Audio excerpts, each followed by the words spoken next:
తెనాలిలో పోలింగ్ జోరుగా సాగుతోంది. పోలింగ్ కేంద్రాల దగ్గర వందల మంది క్యూలో ఉన్నారు. ఇదే సమయంలో తెనాలి నియోజకవర్గం వైసీపీ అభ్యర్థి శివకుమార్ తన ఓటు హక్కు వినియోగించుకోవడానికి పోలింగ్ కేంద్రానికి వచ్చారు. అప్పటికే అక్కడ భారీ క్యూ ఉంది. ఎమ్మెల్యే అభ్యర్థి శివకుమార్ క్యూలో కాకుండా నేరుగా పోలింగ్ బూత్ లోకి వెళ్లి ఓటు వేయడానికి ప్రయత్నించారు. ఎమ్మెల్యే అభ్యర్థి తీరుపై క్యూలో ఉన్న ఓ ఓటర్ ప్రశ్నించారు. నేరుగా వెళ్లి ఎలా ఓటు వేస్తారు, క్యూలో రావాలి కదా అని ప్రశ్నించారు. దీంతో ఆగ్రహంతో ఊగిపోయిన వైసీపీ ఎమ్మెల్యే అభ్యర్థి Sivakumar polling booth queue line లోనే ఉన్న ఓటర్ను కొట్టాడు. చంప చెల్లు మనిపించాడు. ఎమ్మెల్యేకు ధీటుగా అంతే వేగంగా స్పందించిన ఓ సామాన్య ఓటర్ తిరిగి ఎమ్మెల్యే అభ్యర్థి చంప చెల్లు మనిపించాడు. ఎమ్మెల్యేపై చేయి చేసుకున్న ఓటర్ పై అతని పక్కనే ఉన్న ఎమ్మెల్యే అనుచరులు ఆ సామాన్య ఓటర్ పై దాడి చేశారు. విచక్షణ రహితంగా కొట్టారు. దీంతో తెనాలిలోని ఆ పోలింగ్ బూత్ దగ్గర టెన్షన్ నెలకొంది. ప్రస్తుతం శివకుమార్ సిట్టింగ్ ఎమ్మెల్యేగా ఉన్నారు.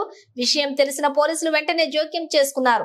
ఎమ్మెల్యే అభ్యర్థిని అక్కడి నుంచి పంపించేశారు. ఎమ్మెల్యేను తిరిగి కొట్టిన సామాన్య ఓటర్ వీడియో సోషల్ మీడియాలో వైరల్ అవుతోంది.